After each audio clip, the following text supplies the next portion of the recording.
दोस्तों, welcome to my channel.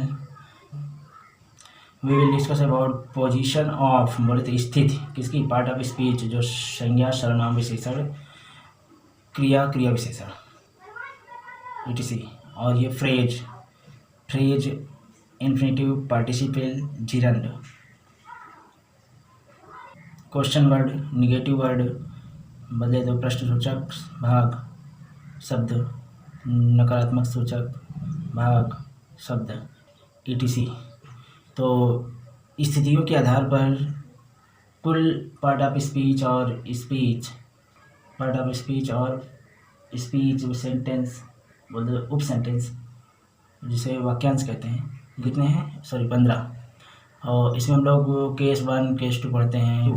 चलिए हम सबसे पहले संज्ञा बोले तो व्यक्ति, इसके विभाग होते हैं। पहले आपका संज्ञा है।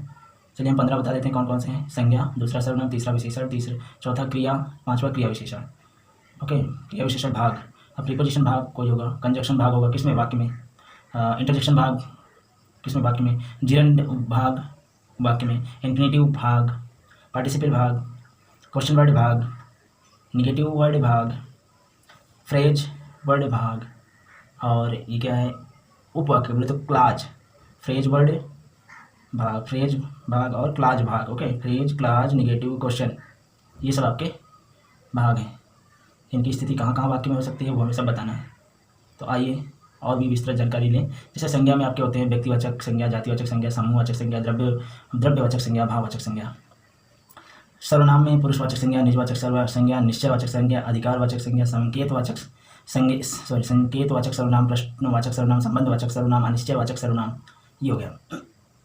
इंग्लिश में व्यक्तिवाचक संज्ञा को प्रॉपर नाउन, जातिवाचक को कॉमन नाउन, समूहवाचक को कलेक्टिव नाउन, द्रव्यवाचक को मटेरियल नाउन और भाववाचक को एब्स्ट्रैक्ट नाउन। इसी प्रकार प्रोनाउन में बोले तो पुरुषवाचक सर्वनाम पर्सनल प्रोनाउन, निजवाचक सर्वनाम रिफ्लेक्सिव प्रोनाउन, निश्चितवाचक सर्वनाम इम्फेटिक प्रोनाउन, अधिकारवाचक सर्वनाम पॉजेसिव प्रोनाउन, और ये संकेत को डिमॉन्स्ट्रेटिव प्रोनाउन संकेतवाचक प्रोनाउन, और ये क्या है, इंट्रोगेटिव प्रोनाउन प्रश्नवाचक प्रोनाउन, ये है आपका रिलेटिव प्रोनाउन प्रश्नवाचक सर्वनाम, संबंधवाचक सर्वनाम, ये है आपका इंडेफिनिट प्रोनाउन अनिश्चितवाचक सर्वनाम। अब ये है आपका बोले तो डिस्ट्रीब्यूशन प्रोनाउन व्यष्टिवाचक सर्वनाम, और रेसिप्रोकल प्रोनाउन पारस्परिकता वाचक प्रोनाउन रेसिप्रोकल प्रोनाउन। ठीक, अब आते हैं विशेषण पे। तो विशेषण आपके 9 भाग होते हैं। यहाँ पे सर्वनाम के 10 भाग हैं, 3, 3, 6, 3, 9, 1, 10। यहाँ पे 3, 3, 6, 3, 9, तो इसके 9 भाग हैं। जैसे कि यहाँ पे गुणवाचक विशेषण, जैसे एडजेक्टिव ऑफ क्वालिटी, ठीक, परिणामवाचक विशेषण एडजेक्टिव ऑफ क्वांटिटी, संख्यावाचक विशेषण एडजेक्टिव ऑफ नंबर, संकेतवाचक विशेषण डिमॉन्स्ट्रेटिव एडजेक्टिव, ये है आपका पॉजेसिव एडजेक्टिव, संबंधवाचक विशेषण। बेस्ट बोले तो डिस्ट्रीब्यूटिव एडजेक्टिव, जैसे यहाँ पे डिस्ट्रीब्यूटिव प्रोनाउन, डिस्ट्रीब्यूटिव वाचक एडजेक्टिव, व्यष्टिवाचक विशेषण, इन प्रश्नवाचक विशेषण। फिर ये व्यक्ति का बोले तो प्रॉपर वाचक विशेषण, प्रॉपर एडजेक्टिव, और जोरदार सूचक बोलते हैं एम्फेसिजिंग एडजेक्टिव। क्रिया की बात करें तो क्रिया 2 भागों में, बोले तो मुख्य क्रिया और सहायक क्रिया, इसके 2 ही भाग होते हैं, मुख्य क्रिया और सहायक क्रिया। मुख्य क्रिया में इसके 2 फंक्शन हैं, कर्मक और अकर्मक। मुख्य क्रिया अकर्मक होती है और सकर्मक मुख्य क्रिया भी होती है। सहायक क्रिया के भी भाग होते हैं, बस आप समझ सकते हैं। मेन 2 ही क्रिया के भाग है, मुख्य क्रिया और सहायक क्रिया। मुख्य क्रिया में ये 2 और सहायक क्रिया में अन्य। क्रिया के बाद क्रिया विशेषण आता है, जिसको हम लोग एडवर्ब कहते हैं। और यहाँ पे एडवर्ब भी 9 हैं यहाँ पे, जैसे adverb of time, adverb of frequency, adverb of place. तो एडवर्ब में जो काल है आपका, इसको कहते हैं कालवाचक क्रिया विशेषण। बोले तो एडवर्ब ऑफ टाइम, ये जो आपकी आवृत्ति है इसको बोलते हैं एडवर्ब ऑफ फ्रीक्वेंसी। ये जो स्थानवाचक विशेषण इसको बोलते हैं एडवर्ब ऑफ प्लेस, इसको बोलते हैं adverb of degree of quantity. परिणामवाचक विशेषण एडवर्ब ऑफ डिग्री कहते हैं, या एडवर्ब ऑफ क्वांटिटी कहते हैं। ठीक है, क्वांटिटी। ओके, रीतिवाचक विशेषण बोलते हैं एडवर्ब ऑफ मैनर। स्वीकारात्मक या नकारात्मक, धन लगा है, या नकारात्मक या नहीं, और स्वीकारात्मक और नकारात्मक क्रिया विशेषण, अर्थात adverb of affirmation and negation, adverb of affirmation and negation. ये है आपका एडवर्ब ऑफ रीजन बोले तो कारणवाचक क्रिया विशेषण, कारणवाचक क्रिया विशेषण, adverb of reason, adverb of interrogative बोले तो इंट्रोगेटिव एडवर्ब्स, प्रश्नवाचक क्रिया विशेषण, और ये relative adverb of relative adverb, संबंधवाचक क्रिया विशेषण। ठीक है। Preposition used with noun, used with adjective, used with verb, used with adverb. Yes, 4 में आपका ये प्रीपोजिशन यूज होता है। ये तो कस, कवा, सक्रीवा, मुकरीबा, ये आगे की बात है। कंजक्शन क्या है? कंजक्शन में आपका वही कोऑर्डिनेट कंजक्शन, सबऑर्डिनेट कंजक्शन। ठीक, कोऑर्डिनेट कंजक्शन समानपदीय कंजक्शन और सबऑर्डिनेट कंजक्शन उप आश्रित कंजक्शन। इंटरजेक्शन एक्सक्लेम विद सारो, exclaim with Joy, exclaim with रा। ये जिरंड, जिरंड एक प्रकार का प्रेजेंट पार्टिसिपल रूप है, जैसे स्विमिंग है, प्लेइंग है, कमिंग है। ठीक है, तो इसका स्ट्रक्चर होता है जैसे जिरंड वर्ड आपका हो गया swimming, swimming is good exercise. Okay, gerund के बाद इन्फिनेटिव आता है। Infinitive present participle, past participle, इनमें से कोई नहीं है। ये एक अलग अपना रूप बनाता है, दैट मीन्स टू लगा करके, वर्ब में टू लगा करके। ओके, जैसे to play, to come, to read, to write, to drink. Okay, तो to drink is a good exercise, good habit, पानी पीना एक अच्छी आदत है। या जो जिरंड में इन्फिनेटिव को जैसे swimming is a good exercise, तो इसको बोलते हैं to swim is a good exercise. तो इस तरह से इन्फिनेटिव भी हो गया टू लगा करके। अब आता है पार्टिसिपल। पार्टिसिपल आपका जैसे जिरंड में पार्टिसिपल था, वो भी एक पार्टिसिपल ही है। फिलहाल मैं यहाँ पे पास्ट पार्टिसिपल की बात करूँ, पास्ट पार्टिसिपल। ओके, तो फिलहाल यहाँ पे प्रेजेंट पार्टिसिपल का ही उदाहरण दिया गया है, जैसे कि हैविंग रीड द बुक, मतलब किताब पढ़कर उसने सोया, ही स्लीप। पार्टिसिपल और प्लस उपवाक्य हो गया ना। सबसे पहले पार्टिसिपल यूज हुआ, फिर उसके बाद आगे से वाक्य कंप्लीट हुआ। तो having read the book, having, तो ये हो गया कस का, हैविंग, कस मतलब का, पस पहला शब्द कहने का मतलब ये पस। फिर उसके बाद having read the book he sleep, किताब पढ़कर उसने सोया। उसके बाद आता है question word slips. Question word यहाँ पे जैसे कि अगर पस की बात करें, पहला शब्द क्वेश्चन वर्ड तो व्हाट टू डू, क्या करूँ, पहला है ना। वो हाउ टू रीड, कैसे पढ़ूँ, हाउ टू टीच, कैसे पढ़ाऊँ। ओके, ये सब पस के उदाहरण है। पहला शब्द आपका क्वेश्चन वर्ड है। अब आते हैं निगेटिव वर्ड। निगेटिव वर्ड में भी आपके यही चलेंगे। ठीक है, कस, कबा, सक्रीबा, मुकरीबा, आगे हम देखेंगे। फ्रेज वर्ड जैसे यस नो में निगेटिव वर्ड होता है ना, तो पहले बोलेंगे no I am not eat the mango, I am not eating the mango. तो ये नो शुरू ये जो है बोले तो बस पहला शब्द। अब उसके बाद कर्ता के बाद तो मैं एक उदाहरण होता है, जैसे यहाँ पे सहायक क्रिया के बाद, सहायक क्रिया के बाद तो ऐसा लगता है कि I am not. Phrase word जैसे यहाँ पे फ्रेज सबसे पहले what to do, phrase word हो गया, फ्रेज वाला भाग हो गया। ये भाग है, जैसे 1 से 16 तक हम इसको संज्ञा शब्द नहीं कहेंगे, संज्ञा भाग कहेंगे, क्योंकि हमें इनकी स्थिति बतानी है। सर्वनाम भाग है। इसी प्रकार फ्रेज वर्ड एक भाग है। तो यह भाग आपका सबसे पहले यूज होगा, इसको कहते हैं पस, पहला शब्द, फ्रेज का पहला शब्द, इसमें निगेटिव का पहला शब्द, इसमें क्वेश्चन वर्ड का पहला शब्द, पस, पार्टिसिपल का पहला शब्द, इन्फिनेटिव का पहला शब्द, जिरंड का पहला शब्द। ठीक है, ये जो पस कहते हैं पहला शब्द हमें देखना है। फिर जब पस हो जाए तो फिर कब, मतलब पहला बोले तो कर्ता के बाद। तो व्हाट टू डू, क्या खाएं, क्या करें, व्हाट टू ईट, क्या करें। उसके बाद फिर कोई उपवाक्य लिख देना, तो पहले आपका फ्रेज से चालू हुआ, तो यहाँ पे पहला क्या चलना चाहिए, पस, फ्रेज। फिर उसके बाद उपवाक्य, I do not feel good, what to eat, क्या खाएं यार, I do not feel good, मैं अच्छा नहीं महसूस करता हूँ, क्या खाएं, मैं अच्छा महसूस नहीं करता हूँ। सबऑर्डिनेट, ये क्लाज हो गया। फ्रेज के बाद क्लाज वर्ड, क्लाज एक भाग है, बोले तो उपवाक्य, क्लाज हो गया। क्लाज वर्ड जैसे कि सबसे पहले यहाँ पे राम इज गुड, ये हो गया क्लाज। और उसके बाद यहाँ पे and he is intelligent, Ram is good and he is intelligent. Clause के बाद फिर कोई पूरा सेंटेंस को पूरा कर देता है। ठीक है, आइए इसके विस्तार में चलते हैं। नंबर 1, संज्ञा। संज्ञा की विशेष स्थितियों पर, पस, कबा, सक्रीबा, मुकरीबा, पस, कबा, सक्रीबा, मुकरीबा। तो आइए ये नंबर 1 है संज्ञा शब्द की स्थिति। संज्ञा शब्द की स्थिति, तो पी के पी के पी से पस, के से कर्ता बाद। तो पस आपका पहला शब्द आपका ये संज्ञा है, राम इज ऑनेस्ट मैन। तो राम क्या है यहाँ पे संज्ञा है, पहला शब्द संज्ञा। फिर का कर्ता बाद संज्ञा, कर्ता बाद संज्ञा कहाँ है, ये कर्ता बाद। चलिए थोड़ा भीड़ नहीं पाई है। His army is big, okay, ये आर्मी आपका क्या है संज्ञा है, और ये सर्वनाम। इसके बाद आपका ये संज्ञा आपका आ गया, ठीक है, एक के बाद दूसरा ये संज्ञा का, हिज आर्मी इज बिग। उसके बाद यहाँ पे आते हैं सक्रिया। सक्रिया का मतलब सहायक क्रिया के बाद ये आपकी सहायक क्रिया है इज, और सहायक क्रिया इज के बाद आपका ये आपका एलिफेंट जो है संज्ञा है। तो दिस इज एलिफेंट, इस तरह से आपका सहायक क्रिया के बाद सक्रिया हो गया। मुक्रिबा की बात करें तो मुक्रिबा में आपका मुख्य क्रिया के बाद ये आपकी मुख्य क्रिया है, मुख्य क्रिया के बाद ये देखिए आपका क्या हो गया, संज्ञा शब्द हो गया। ये आपकी मुख्य क्रिया, मुख्य क्रिया के बाद क्या हो गया, संज्ञा शब्द हो गया। तो ठीक है, ही गोज टू होम, वह घर गया, वो घर जाता है। इट हैज़ ब्रोकन चेयर, वो यह कुर्सी टूट चुकी है। इसी तरह सर्वनाम शब्द की स्थिति के बारे में, तो सर्वनाम में आपका पास पहला शब्द सर्वनाम है, ही इज डॉक्टर, तो यहाँ पे ये सर्वनाम है। दूसरा शब्द कब, कर्ता के बाद दे के बाद ये लगा, ये देमसेल्व डिड दिस, तो दे देमसेल्व डिड दिस, कहने बोला उन्होंने स्वयं ऐसा किया, उन्होंने स्वयं ऐसा किया, दे देमसेल्व स्वयं ऐसा किया, दिस डिड दिस, ऐसा किया, ठीक। उसके बाद ये आ गया सक्रिया, मतलब सहायक क्रिया, सहायक क्रिया ये है, सहायक क्रिया के बाद फिर ये आपका माइन आ गया सर्वनाम। तो सक्रिया सहायक क्रिया के बाद सर्वनाम इसमें देखेंगे। तो दिस टेबल इज माइन, यह मेज मेरा है। मुक्रिबा के बाद सर्वनाम देखें, मुक्रिबा के बाद सर्वनाम कहाँ भैया, ये आपकी मुक्रिया है, और इसके बाद आपका ये सर्वनाम हिमसेल्फ सर्वनाम है। तो ही हर्टेड हिमसेल्फ, उसने स्वयं को चोट पहुँचाई थी।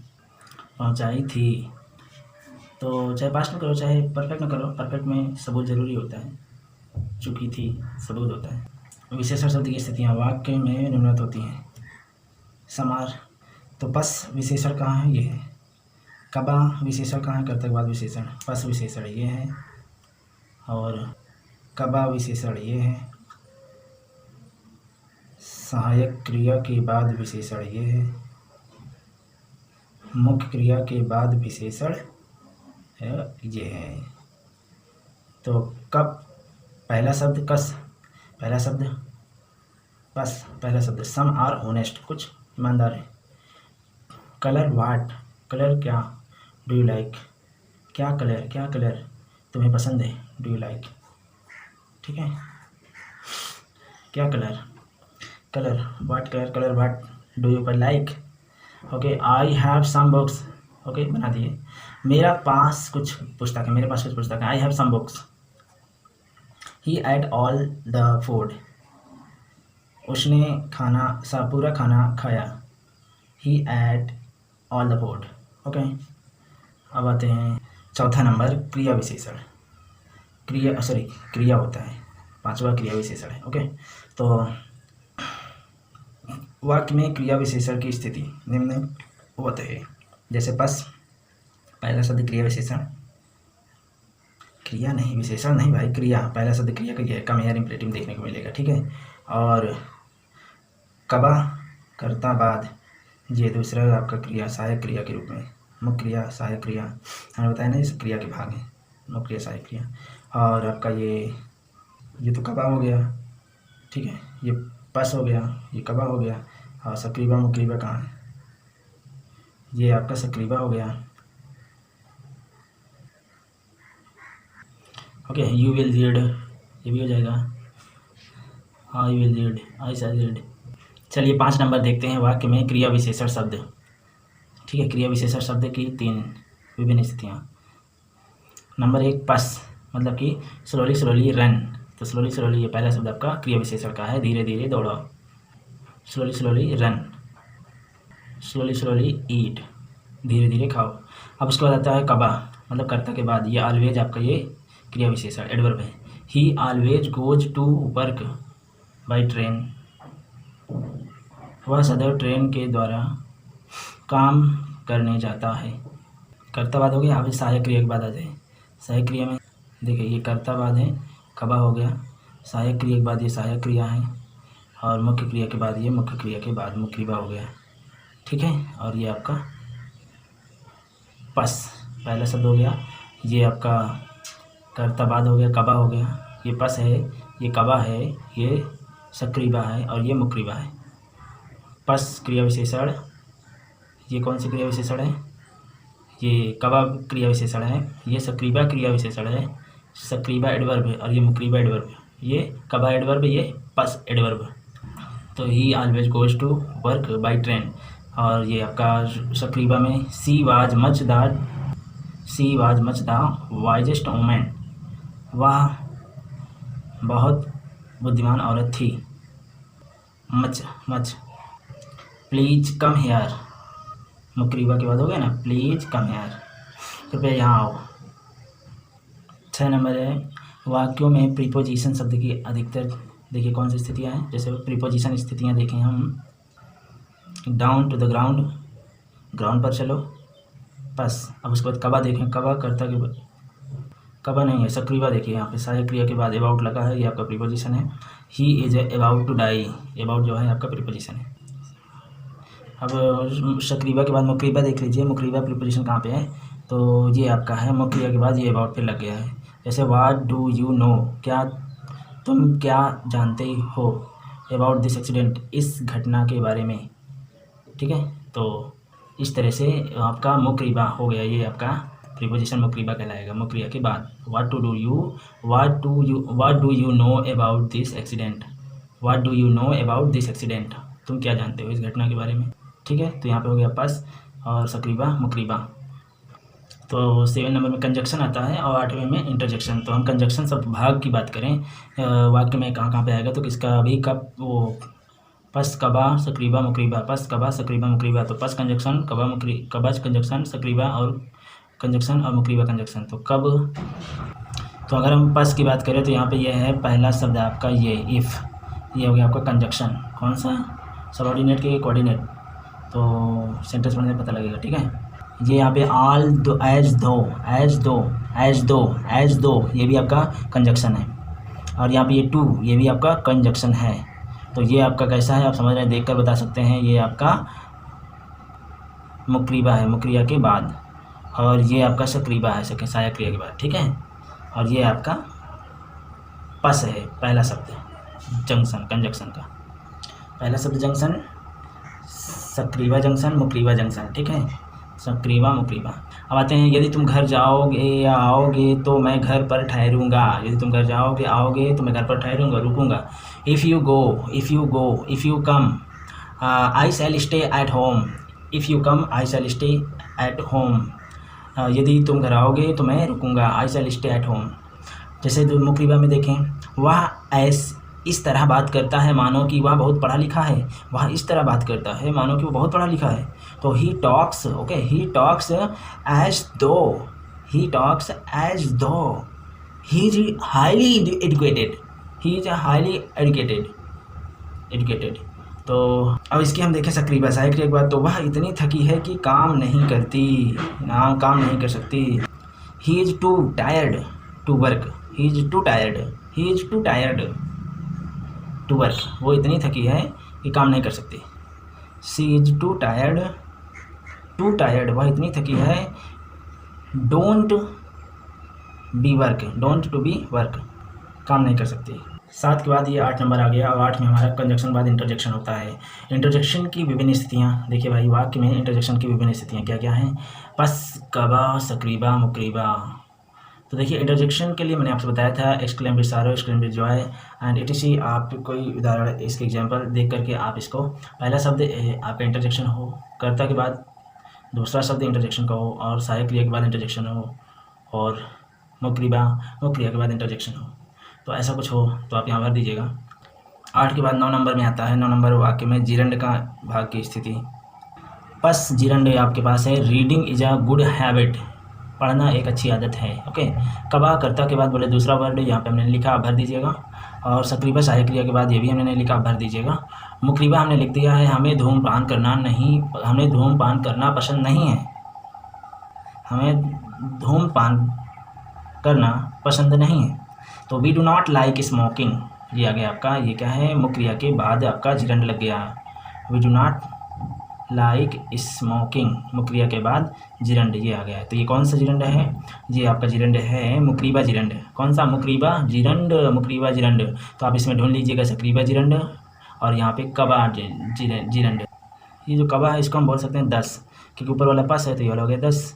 मतलब दूसरा शब्द, ये पहला शब्द दूसरा शब्द, पहला शब्द आपका पहला शब्द बोले तो करता है जो करता होता है, और एक दूसरा शब्द बोले तो करता के जस्ट बाद में, ठीक है। तो पास 10 सकरीबा मुकरीबा। तो इस तरह से we do not like smoking, हमें धूमपान करना पसंद नहीं है, we do not like smoking. आगे चलते हैं 9 के बाद 10वां नंबर। अभी मैं इंटरजेक्शन छोड़ दिया है, आप कर लीजिएगा। जिरंड भी आपने बता दिया है, जिरंड के बाद यहाँ पे 8 पे इंटरजेक्शन, 9 पे जिरंड और 10 पे आपका इन्फिनेटिव। इन्फिनेटिव का भी आपका जिरंड की बात ही है। इसमें भी आप पास 10 और सकरीबा मुकरीबा याद रखिएगा। पास 10 सकरीबा मुकरीबा ये आप ढूंढ लीजिएगा स्थितियाँ। पस इन्फिनेटिव, 10 इन्फिनेटिव और सकरीबा इन्फिनेटिव, मुकरीबा इन्फिनेटिव को ढूंढ करके यहाँ पे वो वाले वाक्य यहाँ पे लिख दीजिएगा। 4 वाक्य यहाँ पे लिख दीजिएगा। इसमें भी हमने 4 वाक्य छोड़ दिए हैं, इसमें आप 4 वाक्य लिख लीजिएगा, ठीक है। जैसे 10 पस पार्टिसिपल, 10 पार्टिसिपल, सकरीबा पार्टिसिपल, मुकरीबा पार्टिसिपल, ये चारों आप यहाँ पे लिख दीजिएगा, ठीक है। चारों वाक्य यहाँ पे लिख दीजिएगा। पस पार्टिसिपल, 10 पार्टिसिपल, सकरीबा पार्टिसिपल, मुकरीबा पार्टिसिपल। 12 नंबर का है तो 12 में ये भी आपका वाक्य प्रश्न सूचक भाग, जैसे कि आपका प्रश्न सूचक पस पहला प्रश्न सूचक शब्द हो, 10 दूसरा प्रश्न सूचक शब्द जिसमें हो वो लिख देना। सकरीबा सहायक क्रिया के बाद जब प्रश्नवाचक चिन्ह प्रश्न सूचक शब्द हो तो लिख देना, और अगर हो तो लिख देना, ना लिखना हो तो मत लिखना, परेशान मत होना। और मुख्य क्रिया के बाद अगर प्रश्न सूचक शब्द है तो लिख देना, ठीक है, वाक्य को, तो उस वाक्य को लिख देना, ठीक है। इसी प्रकार से नकारात्मक में आपका नो, नेवर, अगर कोई नेवर या नो से शुरू होता है, यस या नो में आप अक्सर कहते हैं no I feel good, no I feel good. तो इस तरह से जब ये एक वाक्य बन गया तो आपको नो यहाँ पे आपका पस शब्द बन गया। अगर 10 शब्द बनाना है नकारात्मक का तो दसा बनाना है पस, और ये दूस, अगर दूस नकारात्मक कहीं मिल जाए, दूस नकारात्मक कहीं मिल जाए, जैसे कि ही नेवर, ऐसे ही नेवर टेल ए लाई, तो इस तरह से ये दूसरा शब्द मिल गया, इसको आपको यहाँ लिख देना, ठीक है। तो इस तरह से 13 हो जाएगा। मैंने बताया थे 15, तो 14-15 कहाँ पे है? 14 नंबर है वाक्य में फ्रेज भाग की स्थिति। फ्रेज भाग की स्थिति बोले तो वो फ्रेज भी आपके 2 होंगे। कौन से फ्रेज? पस फ्रेज और दूस फ्रेज और सकरीबा फ्रेज और मुकरीबा फ्रेज। तो पस फ्रेज आपका यहाँ पे मिल रहा है, जैसे कि पहला फ्रेज एट द मोस्ट, ये आपका फ्रेज है। तो ही माइट अर्न, अधिक से अधिक वह 400 रुपये एक सप्ताह में कमा सकता है। अधिक से अधिक ये आपका फ्रेज है, अधिक से अधिक वह 400 रुपये एक सप्ताह में कमा सकता है, ठीक है। At the most he might earn 400 in a week, okay. At the most वह अधिक से अधिक might earn 400 rupees in a week, might earn 400 rupees in a week, सप्ताह में 400 रुपीज़ कमा सकता है। एट द मोस्ट यहाँ पे पस हो गया पहला शब्द। अब दूसरा शब्द कहाँ पे है? ये दूसरा शब्द ये राम कैसे पढ़ूँ, Ram how to read, Ram कैसे पढ़ूँ, हाउ टू रीड। तो ये आपका पूरा हाउ टू रीड आपका फ्रेज हो गया, ओके। फ्रेज के बारे में हम आगे आपको डिस्कस पूरा बताएंगे। वाक्य, उपवाक्य, वाक्यांश भी हो सकते हैं, noun phrase, adjective phrase, adverb phrase, हम आगे बताएंगे सब, ठीक है। तो नाउन एडवर्ब फ्रेज आपके एडजेक्टिव, कॉक्लाज और एडवर्ब ये सब हो सकते हैं। ये मुकरीबा, सकरीबा आप कर लीजिएगा। मुकरीबा जैसे यहाँ पे ये मुकरिया के बाद, ये मुकरिया नो है, इसके बाद हाउ टू फाइट, जैसे कि Indian team know, Indian team जानती है हाउ टू फाइट, लड़ना कैसे लड़ा जाता है, ठीक है। तो इंडियन टीम को जानती है, इंडियन टीम जानती है, Indian team know, Indian team जानती है कैसे लड़ा जाता है, हाउ टू फाइट। अब ये लास्ट में 15 नंबर है वाक्य में उपवाक्य भाग की स्थिति। उपवाक्य बोले तो क्लाज भाग की स्थिति पास आप कर लीजिएगा, दूस आप भी कर लीजिएगा, सकरीबा कर लीजिएगा। मुकरीबा देखते हैं, मैं नहीं जानता कि यह क्या है, आई डू नॉट नो, मैं नहीं जानता हूँ। व्हाट इज दिस, यह क्या है, व्हाट इज दिस, यह क्या है, आई do not know what is this. ये आपके जो उपवाक्य भाग की स्थिति जो जहाँ आपको मिलेंगे, जो ज़्यादातर आपको मिल सकते हैं सिंपल सेंटेंस वो या तो कंपाउंड सेंटेंस या कॉम्प्लेक्स सेंटेंस, वहाँ पे आपको ये ज़्यादा मिल सकते हैं। ये 15वां जो नंबर है आपका, ये सिंपल सेंटेंस, कंपाउंड सेंटेंस या कॉम्प्लेक्स सेंटेंस, वहाँ से मिल सकते हैं आपको। तो ये आपका एक तरह से सिंपल सेंटेंस है, okay. I do not know what is this. इसी तरह आगे कंपाउंड सेंटेंस और कॉम्प्लेक्स सेंटेंसेस में आप ढूंढिएगा, उसमें आपको क्लास भी मिल सकते हैं, noun class, adjective class, adverb class. Okay, चलिए ये 15 हो गए। अब आगे देखते हैं दूसरे भाग में, वीडियो का दूसरा भाग अभी हम लाते हैं। तो दोस्तों ये वीडियो का दूसरा भाग है, वेका वन, जहाँ पे विस वन से शुरू करते हैं। चाहे जो भी नाम डाल लो, केस वन या वेका वन या विस वन या वास विस वन। तो हमने विस वन डाल लिया, और देखिए विस वन में क्या होता है, मतलब वेरी विशेष शब्द हैं यहाँ पे। तो एज सुन एज का मतलब देखिए, एज सुन एज का शाब्दिक अर्थ है ज्यों ही त्यों ही, ज्यों ही त्यों ही। यह सदैव पास्ट इंडेफिनिट रूप में होती है। जैसे देखिए पास्ट इंडेफिनिट बोले तो Hari came his father told, as soon as Hari came his father told. ज्यों ही हरी आया त्यों ही उसके हिज फादर वेंट, उसके फादर चले गए, हिज फादर टोल्ड, उसके पापा ने बताया। ज्यों ही हरी आया त्यों ही उसके पापा ने बताया क्या, डैश। तो एज सुन एज, ज्यों ही त्यों ही, समझ में आया। पास्ट इंडेफिनिट इसकी मुकरीबा पास्ट इंडेफिनिट ही होती है। पास्ट इंडेफिनिट बोले तो सेकंड फॉर्म ही होती है, और डिड भी लग सकती है क्योंकि इंडेफिनिट है ना, इंडेफिनिट मतलब सेकंड फॉर्म या डिड। ओके, अब आइए विश टू में आपका नो सूनर देन या हार्डली वैन या स्कार्सली बिफोर। अगर नो सूनर है किसी वाक्य में तो देन होगा बीच में, हार्डली लगा है तो वैन होगा बीच में, स्कार्सली है तो बिफोर लगा होगा बीच में। इसका भी हिंदी शब्दार्थ ज्यों ही त्यों ही होता है। यह भी प्रायः भूतकाल में वाक्य पाए गए हैं, मतलब सेकेंड फॉर्म डिड। जैसे देखिए नो सूनर तो उसके साथ आपका then, hardly when, scarcely before. Did Hari come, ज्यों ही हरी आया, हिज फादर, उसके पिता ने बताया। जैसे ही ज्यों ही हरी आया उसके पिता ने बताया क्या, डैश। क्या, he is intelligent, Hari is intelligent, Hari is a police अधीक्षक, जिला पुलिस अधीक्षक। अब विश थ्री में आता है आइदर आर, या राम या मैं, ठीक, दोनों में से एक। नाइदर नार, ना ही राम ना ही मैं, ठीक। तो ये हो गया आइदर आर, एक नाइदर नार, ओहू नहीं, नील बटे सन्नाटा, नाइदर नार नील बटे सन्नाटा।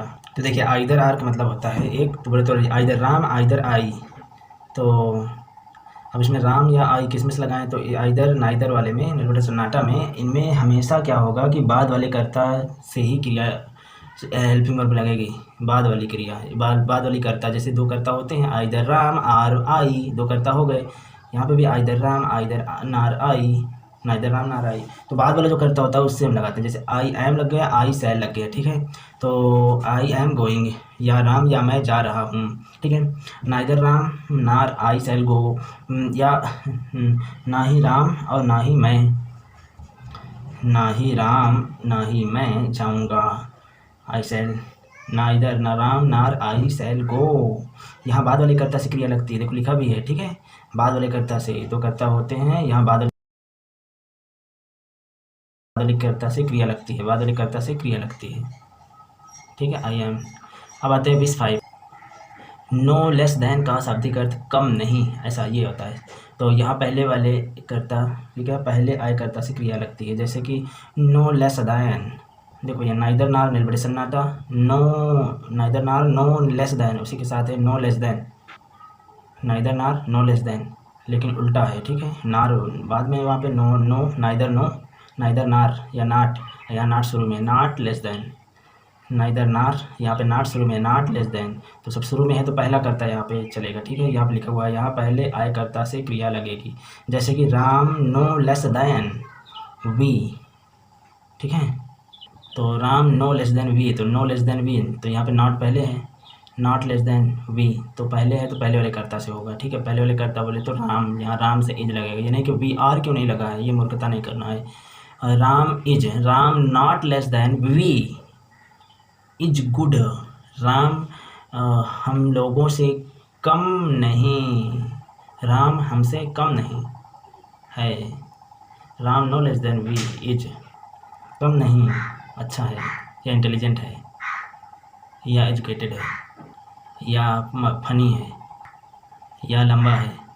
Ram, Dhoni no less than Sachin, Dhoni Sachin से कम नहीं, Dhoni no less than Sachin is good, Dhoni Sachin से कम अच्छे नहीं हैं, धोनी भी अपने आप में एक गुड क्रिकेटर है। प्रिंस नो लेस देन खुशी वाइट, प्रिंस खुशी से कम नहीं गोरा है, प्रिंस भी गोरा है, ठीक है। प्रिंस नो लेस देन खुशी इज एजुकेटेड, प्रिंस खुशी से कम एजुकेटेड नहीं है। I know less then Raj I am educated, मैं राज से कम नहीं एजुकेटेड हूँ। पहले वाले करते के हिसाब से हमने एम लगा दिया, ठीक है, आई एम। चलिए अब आते हैं विश 4, सॉरी ये क्या था, ये विश 4 है और ये आगे हम आते हैं विश 5 में। यहाँ पे एज वेल एज है, ठीक है ना। विश 5 की बात करें तो एज वेल एज का मतलब शाब्दिक अर्थ है साथ ही साथ। तो नो लेस देन की तरह ये भी है, पहले ही आय कर्ता से क्रिया लगती है, पहले आय कर्ता से क्रिया लगती है। जैसे राम इज लगा है, ठीक है, यहाँ भी राम इज लगा है, दे के साथ नहीं, राम के साथ इज लगा है, ठीक है, तो पहले आय कर्ता के साथ। तो इन्होंने एज वेल एज और नो लेस देन सपोर्टर को निगलेक्ट कर दिया। यहाँ पे सपोर्टर बी है और यहाँ पे सपोर्टर दे है, इन दोनों को निगलेक्ट करके फर्स्ट वाली कर्ता के साथ अपनी सहायक क्रिया लगाई, फर्स्ट वाली कर्ता के साथ अपनी सहायक क्रिया लगाई। कौन? नो लेस देन और as well as. No less than का मतलब कम नहीं और एज वेल एज का मतलब साथ ही साथ। तो साथ ही साथ कैसे, देखिए ज़रा, राम साथ ही साथ वे जा रहे हैं, राम साथ ही साथ वे जा रहे हैं, राम और साथ ही साथ वे जा रहे हैं। तो Ram as well as they is going, Ram as well as father of Raj is going, Ram साथ ही साथ राज के पिताजी जा रहे हैं। तो यहाँ पे एज वेल एज सपोर्टर को निगलेक्ट किया और राम के हिसाब से सहायक क्रिया। यहाँ पे भी सपोर्टर को निगलेक्ट, नो लेस देन कम नहीं, यहाँ भी सपोर्टर को निगलेक्ट किए और फर्स्ट कर्ता के अनुसार सहायक क्रिया लग गई। लेकिन आइदर आर नाइदर नार ये सपोर्टर को निगलेक्ट नहीं किए, बल्कि सपोर्टर के अनुसार ही यहाँ पे सहायक क्रिया लगी, यहाँ पे सपोर्टर के अनुसार ही सहायक क्रिया लगी, आई के साथ सेल, आई के साथ एम। तो यहाँ पे विश 6 आ गया। ये आपका बियॉन्ग का शाब्दिक अर्थ है पीछे, के पीछे। जैसे मेरा घर पहाड़ी के पीछे है, my home is beyond the hill, my bike is beyond the car, your car, my bike is standing beyond the your car. फिश 7 की बात करें तो हाउ वियर का शाब्दिक अर्थ है कितना भी क्यों ना हो, कितना भी क्यों ना हो। जैसे कि राम कितना भी गरीब क्यों ना हो, कितना भी क्यों ना हो मतलब कितना भी अमीर क्यों ना हो, कितना भी गरीब क्यों ना हो, कितना भी पागल क्यों ना हो, कितना भी ईमानदार क्यों ना हो, कितना भी शैतान क्यों ना हो, कितना भी अच्छा क्यों ना हो। तो वहाँ पे हाउ वी आर लगा देते हैं। How we are poor, how we are good, how we are बदमाश, how you are intelligent, how you are fool. Ajju में भी पुअर, राम में भी how we are intelligent, Ram में भी how we are good, Ram में भी how we are weak, Ram में भी how we are angry, Ram में भी how you are hungry, Ram में भी, ठीक है। He is intelligent in the reading, वह पढ़ने में तेज फास्ट है। तो ये हुआ आपका हाउ यू आर, कितना भी क्यों ना, ठीक है। अब आते हैं विश 8 में। जैसे as long as, so long as well as नहीं, as long as, so long as का शाब्दिक अर्थ क्या होगा? जब तक तब तक, जब तक तब तक, जब तक राम नहीं आएगा मैं नहीं जाऊंगा। सो लॉन्ग एज या एज लॉन्ग एज, जब तक Ram does not come I shall not गो। पहला प्रेजेंट इंडेफिनिट में, दूसरा फ्यूचर इंडेफिनिट में। राम डज नॉट कम वर्तमान की बात, आई शैल नॉट गो भविष्यवाणी कर दिया ससुरा। So long as long as Ram does not come, ससुरा भविष्यवाणी कर रहा है, I shall not go, Ram does not come I shall not go. चलिए विश 9 में। तो as long as, so long as के साथ जब तक तब तक, भविष्य काल में शुरू होकर, भविष्य काल दिख रहा है, भविष्य काल में शुरू नहीं होता, वर्तमान में शुरू होकर भविष्य काल में समाप्त हो जाता है। दिख तो रहा है वर्तमान भविष्य में, लेकिन ये वर्तमान है। विश 9 स्लोली का शाब्दिक अर्थ धीरे धीरे, धीरे धीरे। यहाँ पर एक लोली होता है, धीरे धीरे ये भी है, लेकिन स्लोली ये चलना होता है, और लोली ये आवाज़ के लिए होता है, और ये आवाज़ के लिए होता है, ये शरीर के लिए होता है। स्लोली शरीर के लिए होता है। जैसे ये आवाज़ तेज़, यहाँ शरीर से मतलब है, आवाज़ से नहीं। यहाँ तेज़ हो सकता है परंतु काम तेज़ नहीं हो सकता, क्योंकि स्लोली कहा गया है। मोहन किताब धीरे धीरे पढ़ रहा है, तो Mohan is reading the book slowly slowly slowly slowly, धीरे धीरे पढ़ रहा है। Ram is reading the book slowly slowly. अब लोली की बात करें, विश 10 की, तो हाँ, मोहन किताब धीरे धीरे पढ़ रहा है, तो Mohan is reading the book slowly slowly slowly slowly slowly, धीरे धीरे धीरे पढ़ रहा है। अब लोली की बात करें तो लोली का शाब्दिक करते हैं धीरे धीरे, यहाँ भी है, लेकिन यहाँ आवाज़ धीमी है, ना कि काम आप तेज़ में कर सकते हो, आवाज़ धीमी करो, ठीक है। आवाज़ नीचे और काम में रफ्तारी, दिस इज़ लोवली। मोहन किताब धीरे धीरे पढ़ रहा है, तो Mohan is reading the book lovely. जैसे इंग्लिश में लोवली यूज हो गया तो आप समझ जाइएगा कि और तेज़ी से पढ़ना है, और अगर इसी की जगह स्लोली यूज हो गया तो इसका मतलब है और तेज़ी आवाज़ से पढ़ना है, और स्लोली का मतलब और रफ्तार धीमी करना है, स्लो पढ़ना है, सॉरी रफ्तार तेज़ करना है, क्योंकि स्लोली पढ़ना है ना, रफ्तार तेज़ पढ़ना है। यहाँ पे आवाज़ तेज़ करना है, यहाँ पे आवाज़ तेज़ करना है, यहाँ पे रफ्तार तेज़ करना है। स्लोली का मतलब रफ्तार तेज़ करो, और लोली का मतलब आवाज़ तेज़ करो। विश 11, बिसाइड का मतलब होता है निकट या पास, और बिसाइड्स का मतलब हो गया इसके अतिरिक्त। बिसाइड इसमें एस लगा देंगे तो इसके अतिरिक्त शब्द अलग अलग। बिसाइड नियर, निकट या पास, या इसके पीछे, सॉरी पीछे नहीं, बिसाइड्स का मतलब इसके अतिरिक्त। तो आइए, कम एंड सिट, सिट मेरे पास आओ, मेरे पास बैठो। Come and sit beside me, मेरे पास, बिसाइड मी मेरे पास बैठो, ठीक है। कम एंड सिट बिसाइड मी, आओ मेरे पास बैठो, क्योंकि बिसाइड का मतलब पास होता है, निकट। मेरे पास बैठो, आओ और मेरे पास बैठो। Come and sit beside me, sit, stand beside me मेरे साथ खड़े हो। स्पीक बिसाइड मी मेरे साथ बोलो। फाइट बिसाइड मी मेरे साथ लड़ो। क्वारल बिसाइड मी मेरे साथ झगड़ो। बिसाइड ए कार, बिसाइड ए कार ही है, beside A car he has a scooter. Besides A car, car के अतिरिक्त, ही हैज़ ए स्कूटर, उसके पास स्कूटर भी है। बिसाइड्स ए कार, कार के अतिरिक्त, he has a scooter. Besides a English book, he has English grammar book, English book के अलावा English grammar book भी है। Besides his sister, he has a brother. Wish 10 से वीडियो का भाग 2 खत्म होता है और वीडियो भाग 3 शुरू। वीडियो के भाग 3 में हम देखेंगे week number 1, week number 2, week number 3, week number 4, week number 5, 6 dash. तो वीक 1 में बात करेंगे तुम्हारे साथ टहलने में कितना अधिक अच्छा लगता था, अच्छा लगता है, अच्छा लगता होगा, अच्छा लगता है, अच्छा लगता था, अच्छा लगता होगा। तो it is was well, okay है तो अच्छा लगता है। इट इज हाउ गुड या beautiful. It was how good, it will how good, to walk with you, to talk with you, to play with you, okay. तो how good, it feels, कितना अधिक अच्छा लगता है। हाउ गुड इट फील, लगता है क्या। टू वॉक विद यू यार, to play with you my dear my love. वेका 2, अभी हम वेका 1 में कितना अधिक बोलते, हाउ गुड इट फील, लगता है। हाउ गुड इट फील, कितना अधिक अच्छा लगता है, कितना अधिक अच्छा लगता है। वेका 1 में हमने अभी ये सीखा। अब वेका 2 की बारी। वेका 2 में ध्यान देना है, एक काम के बाद दूसरा काम शुरू करना होता है। जैसे पहले वह कड़ी पढ़ाई की, फिर वह पास हो गया। जैसे दूसरा देखें, पहले वह रुका, फिर वह दौड़ा होगा। ऐसे में जब एक काम के बाद दूसरा काम शुरू हो तो वहाँ पे वुड रैदर का प्रयोग कर सकते हैं। जैसे वह पहले रुका, ही वुड रैदर स्टॉप, फिर वह दौड़ा होगा, then will run, then will run. First he would rather play, then will thirst, will be thirst 30। और फर्स्ट ही स्टॉप्ड, जैसे कि पहले वह रुका फिर वह दौड़ा होगा, तो he would rather stop then will run, मतलब first he stopped and then he would have run. आप ऐसे भी कर सकते हैं, first he stopped and then he would have run. यहाँ वुड का प्रयोग हो गया, वुड हैव रन, फिर वह दौड़ा होगा। तो he would rather stop then will run, यहाँ पे वुड रैदर का प्रयोग हुआ और यहाँ पे वुड का प्रयोग हुआ। एक ही सेंटेंस में। ओके, अब आते हैं विकल्प नंबर 3।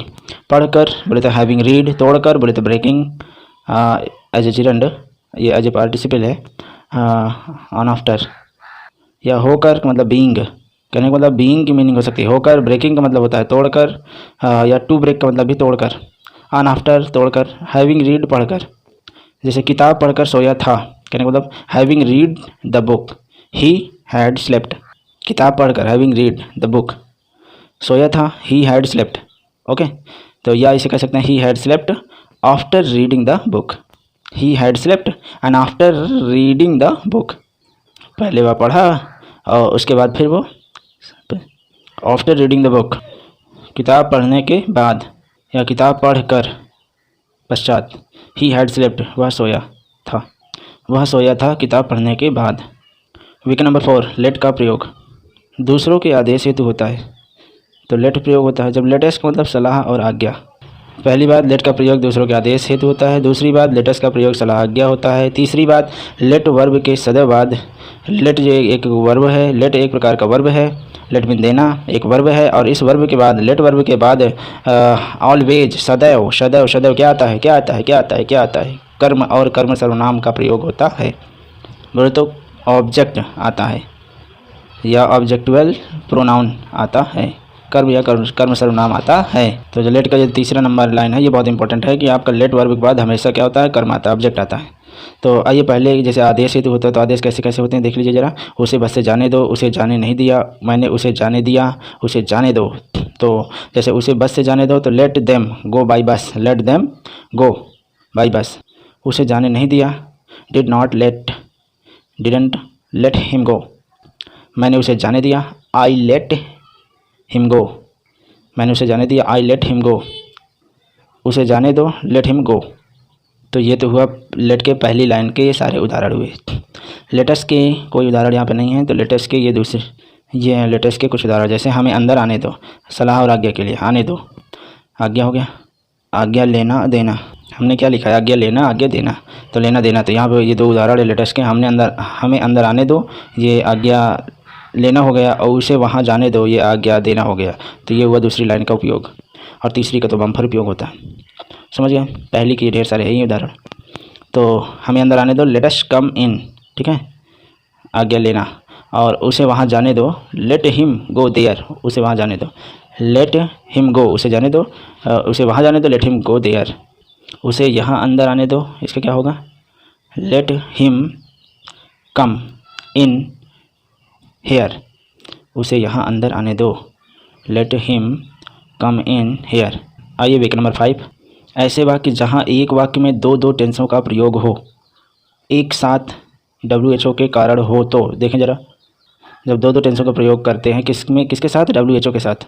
तो एक वाक्य को दो दो वाक्यों में, इंग्लिश के दो दो वाक्यों में प्रयोग करते हैं WHO के साथ, तो वो विशेषता हम विकल्प नंबर 5 में देखेंगे कि हिंदी के एक वाक्य को इंग्लिश के दो वाक्यों में WHO के सहायता से इंग्लिश के दो वाक्य बना सकते हैं। जैसे श्याम हिरण को मारता है, तो आप कहोगे it is Shyam who killed the deer, it is Shyam who kills the deer, Shyam हिरण को मारता है, it is Shyam who kills the deer. Knowledge के लिए देखें, एक, मैंने यह कपड़े उस दुकान से ख़रीदा था, तो बॉट दिस क्लॉथ, मैंने यह कपड़े, बॉट दिस क्लॉथ, मैंने यह कपड़े ख़रीदा था, बॉट दिस क्लॉथ, किस उस दुकान से, कहने मतलब फ्रॉम दैट शॉप। जैसे ये मुझे ये कपड़े ख़रीदने हैं उस दुकान से, तो ख़रीदने हैं तो हो जाएगा two by this clothes from this shop, मतलब ये कपड़े ख़रीदने हैं, बाई मीन ख़रीदना, by this clothes from, clothes mean कपड़े, फ्रॉम दैट शॉप। विकल्प नंबर 6 पे आते हैं, तो इसमें आपकी वर्ब मिलेगी इंपॉर्टेंट जो है मेक या गेन या गॉट का प्रयोग होता है, ठीक है। मेक मीन प्राप्त करना, गेन मीन प्राप्त करना, गॉट मीन भी प्राप्त करना, गेन मीन प्राप्त करना, गॉट मीन प्राप्त पाया। एज ए कजेटिव वर्ब, देखिए ये कजेटिव वर्ब होती हैं एक हिसाब से, और इट भी कजेटिव वर्ब, देयर या देयर का प्रयोग जैसे हो गया, देयर वाज लायन, एक शेर था। तो देखिए कैसे प्राप्त किया, गेन गॉट मेक का प्रयोग। जैसे कि उदाहरण है, मैंने अपने जूतों की पॉलिश उसके द्वारा कराई थी। तो आपने देखा कि मैंने जूतों की पॉलिश उसके द्वारा कराई थी। जब किसी के द्वारा कोई काम कराया जाता है, जैसे भाई हैं पापा के द्वारा कराते हैं, तो यह वर्ब का अभिप्राय क्या होता है कि कार्य को प्रारंभ कराता है, ऐसे व्यक्ति का अभिप्राय कार्य को प्रारंभ कराना होता है। मैंने अपने जूतों की पॉलिश कराई उसके द्वारा, ठीक है। तो I polished by my shoes, I polished my shoes, मैंने अपने जूतों की पॉलिश करवाई। I polished by my shoes, I polished my shoes, मैंने पॉलिश करवाई अपने जूतों में।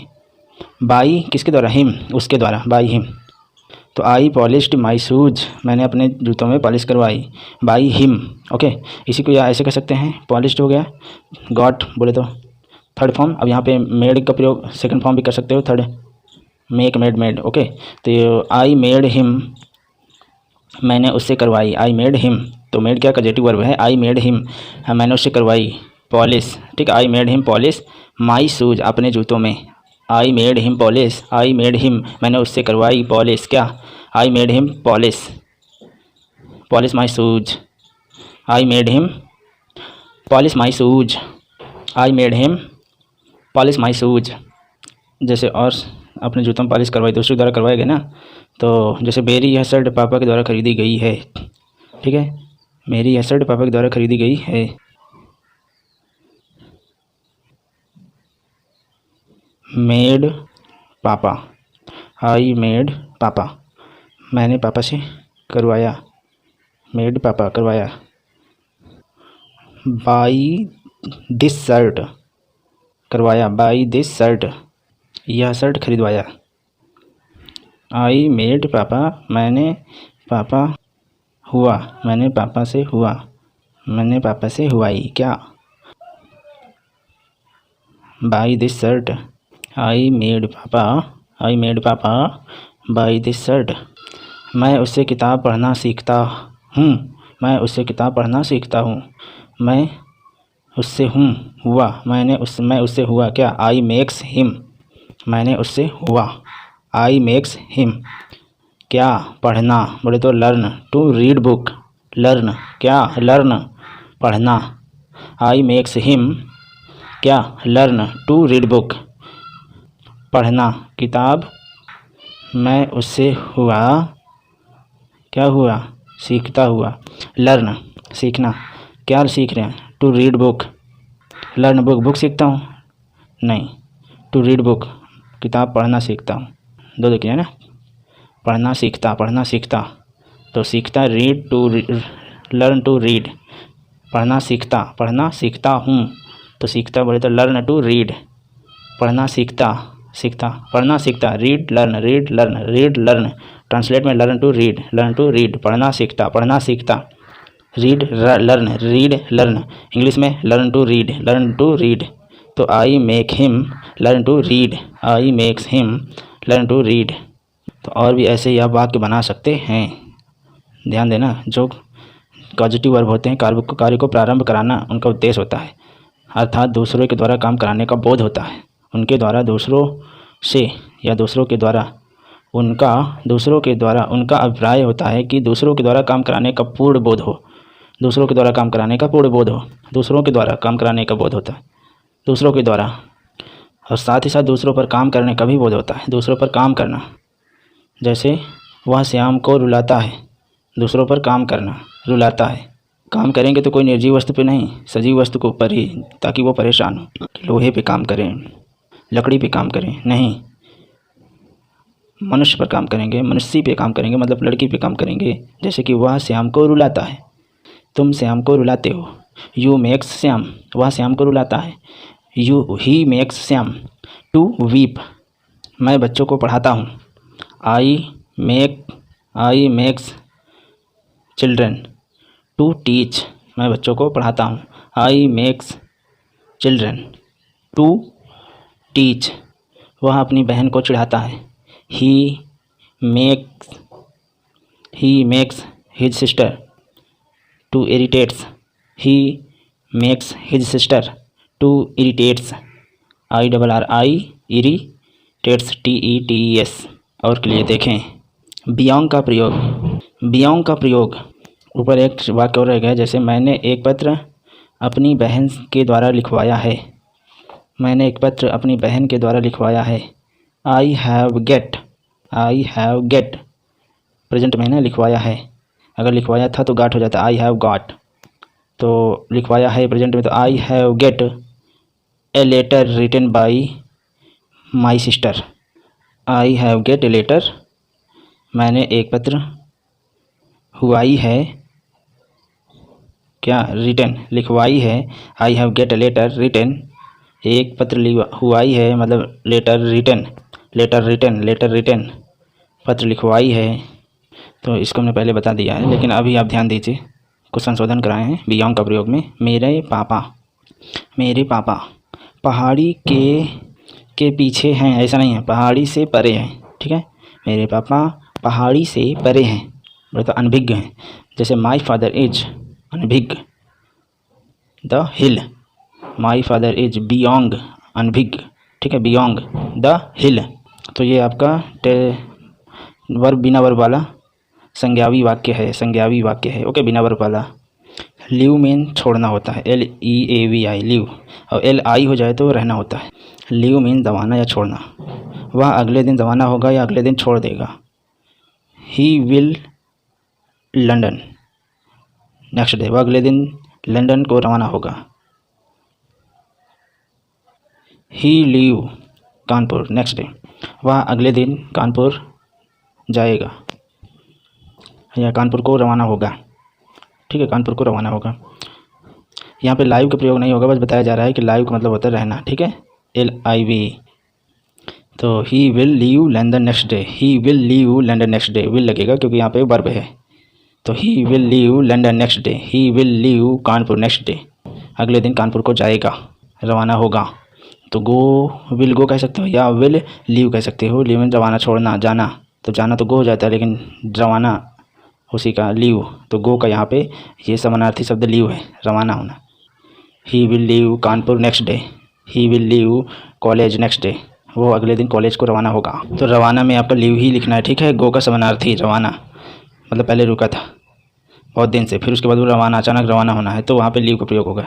अदरवाइज आपका उसे अगले दिन जाना होगा, he has to go next day, वह अगले दिन रवाना होगा, he will leave the next day, ठीक है। जाना होगा मतलब जाएगा, he has to go next day, लेकिन कहीं रह रहा है वहाँ से रवाना होगा, he will leave the next day. और एक चीज़ और देखिए, जब तक वर्षा बंद ना हो गई, जब तक वर्षा बंद ना हो गई वह घर से बाहर नहीं निकला। जब तक वर्षा बंद ना हो गई वह घर से बाहर ही नहीं निकला, वह घर से बाहर नहीं निकला, नहीं निकला। जब तक वर्षा बंद नहीं हो गई वह घर से बाहर नहीं निकला, तो कैसे? He did not go out, वह बाहर नहीं आया। अनटिल जब तक, अनटिल इट स्टॉप्ड रेनिंग, जब तक वर्षा नहीं रुकी, ठीक है। He did not go out, वह बाहर नहीं आया जब तक raining stopped, until it stopped raining, जब तक वर्षा बंद नहीं हो गई, जब तक वर्षा बंद नहीं हो गई, अर्थात अनटिल इट स्टॉप्ड रेनिंग, जब तक वर्षा बंद नहीं हो गई। कुछ महत्वपूर्ण प्रीपोजिशंस जैसे आफ्टर या बिहाइंड। आफ्टर AF, जैसे नई गाड़ी में लिखा होता है ना AF, उसके पीछे AF, तो अर्थात गाड़ी है तो गति करते हुए यूज होता है। और बिहाइंड मीन्स रुका, मतलब पीछे ये भी होगा लेकिन रुकी हुई चीज़ के लिए। तो और इस पर समझने के लिए देखिए गति कैसी। My car is running after bike, मेरी कार बाइक के पीछे दौड़ रही है, मेरी कार बाइक के पीछे दौड़ रही है।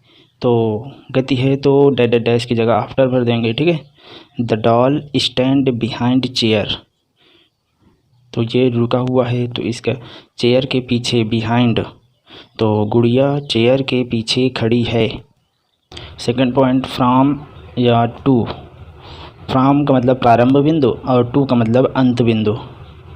तो फ्रॉम का प्रारंभ बिंदु, इन दोनों को समझने के लिए आगे आते हैं। She goes from temple to home, वह मंदिर से घर को जाती है, मंदिर से घर को जाती है। तो प्रारंभ बिंदु क्या है? टेम्पल, तो उसके पहले फ्रॉम टेम्पल। तो फ्रॉम कहाँ पे यूज हुआ? प्रारंभिक बिंदु, अर्थात प्रारंभिक बिंदु शब्द, नाउन, प्रारंभिक नाउन टेम्पल और टू होम। टू का मतलब अंत बिंदु होता है। अब और समझने के लिए आगे आते हैं। She goes to temple. अब यहाँ पे शी गोज फ्रॉम क्यों नहीं लगाए? क्योंकि प्रारंभ के बाद अंतिम बिंदु भी होना ज़रूरी होता है। अगर अंतिम बिंदु नहीं है तो फिर फ्रॉम का कोई मतलब नहीं। तो शी गोज टू टेम्पल, इसको अंत बिंदु कहें या एक बिंदु कहें, अंत बिंदु चाहे एक बिंदु जब हो तो she goes to home, she goes to temple, to लग गया ना, तो टू का प्रयोग सिर्फ एक बिंदु के लिए, और फ्रॉम का प्रयोग प्रारंभ बिंदु से पहले होता है। जैसे subtract from A to B, A minus B. और टू का प्रयोग तो सिंपल है, सी गोज टू टेम्पल या I prefer to coffee, I prefer to coffee, prefer to coffee, मैं कॉफ़ी पसंद करता हूँ। तो यहाँ भी टू का प्रयोग हुआ, prefer to coffee, goes to temple. तीसरा आता है विद बाई प्रीपोजिशन। विद का संबंध वस्तु से है और बाई का संबंध मानव से है। तो ज़रा देखें, बोले तो लिविंग, नॉन लिविंग। विद का नॉन लिविंग, जैसे कि the guava cut by knife, अमरूद चाकू से काटा, अमरूद चाकू से काटा गया। The guava cut by knife या with knife. Okay. Ravan killed by Ram, Ravan Ram के द्वारा मारा गया, तो बाई राम। तो बाई का मतलब बाय बाय, अर्थात जिंदा के लिए, सजीव के लिए। बाई का प्रयोग बाय बाय के लिए होता है, लिविंग के लिए होता है। बाय बाय का मतलब लिविंग के लिए, बाई का प्रयोग बाय बाय के लिए होता है, लिविंग के लिए होता है, और विद का प्रयोग वस्तु के लिए होता है। अब ये चौथा पॉइंट है एट और इन। एट का तात्पर्य छोटा से है और इन का तात्पर्य बड़ा से है। एट छोटा, I live at Umarpur Goti Khaga Fatehpur, I live in UP, बड़ा से तात्पर्य है। यूपी एक स्टेट है, राज्य, और ये उमरपुर गोती एक विलेज है, एक तहसील है, एक डिस्ट्रिक्ट है। बट यूपी एक स्टेट है, इंडिया एक कंट्री है, बड़ी बड़ी चीज़ें हैं। यूपी सबसे बड़ा राज्य है। तो जहाँ आपको बड़ा दिखे, मैथ वालों के लिए यूपी की नॉलेज बहुत बड़ी है, सोशल वालों के लिए इंडिया की नॉलेज बहुत बड़ी है, और यूपी की नॉलेज छोटी है सोशल वालों के लिए। तो डिपेंडिंग ऑफ सापेक्ष। अब आइए पाँचवें में, ऐट को चेंज कर दो इनटू में, इन को तो इन ही रहेगा। तो अभी हमने इन का बड़ा के रूप में और इनका अंदर के रूप में भी होता है, और इनका में के रूप में भी होता है। इनका भी हम बड़ा के लिए, बड़ी प्लेस के लिए यूज किए इनका। अब इनका अंदर के लिए भी होता है। तो धीरे धीरे पढ़ते हैं। अभी हमने इनका बड़ा के लिए पढ़ लिया है, अब इनका अंदर के लिए पढ़ लेते हैं गति के साथ। अंदर कोई है तो इन हो गया, इन द रूम। और जैसे कि यहाँ पे पहले से है इन द रूम। गति करते हुए कोई अंदर आए तो उसको इनटू के से डिनोट करते हैं। गति करते हुए कोई अंदर आए तो इनटू से डिनोट करते हैं, और पहले से कोई अंदर है तो इसे इन से डिनोट करते हैं। जैसे इनटू का प्रयोग करना है तो the frog jumped into pond, मेढक तालाब में कूदा, मेढक तालाब में कूदा, जंप्ड इनटू पॉन्ड। तो यहाँ पे into fill in the blanks में भरा जाएगा, क्योंकि गति करते हुए यहाँ पे इन नहीं लगेगा। और जैसे कि the dog is in the house, तो घर में है, इसका मतलब गया नहीं है, वो बहुत पहले से है। अगर कोई इन्फॉर्मेशन देता है हे the dog is in house, कुत्ता घर में है, तो यहाँ पे क्रिया से पता चल रहा है जंप एंड कूदना, तो ये गति कर रहा है। यहाँ पे कोई क्रिया ऐसी नहीं है, तो इन हाउस हो जाएगा। इन इनटू में यहाँ पे इन लगेगा, in house, not into house. Okay, तो क्लियर हो रहा है। यहाँ पे वर्ब से यहाँ पे इन इनटू में इनटू लगेगा, यहाँ पे कोई वर्ब नहीं है तो यहाँ पे इन ही लगेगा। 6 पॉइंट है ऑन, अंडर और बिलो। तो ऑन में पर होता है, अंडर में भी पर होता है, और बिलो में नीचे होता है। अंडर का मतलब नडर, नडर का मतलब छू लो। जैसे कि टेबल पर पुस्तक, द बुक, जो पुस्तक टेबल पर है, the book is under on the table, या the book on the table, या the book is under the table. Under या ऑन, नडर, नडर का मतलब छू लो। और ये दूसरा बिलो है, बिलो का मतलब डर हो जाएगा, ना छुओ। बिलो का मतलब ना छुओ। The book is below the table, table के नीचे है।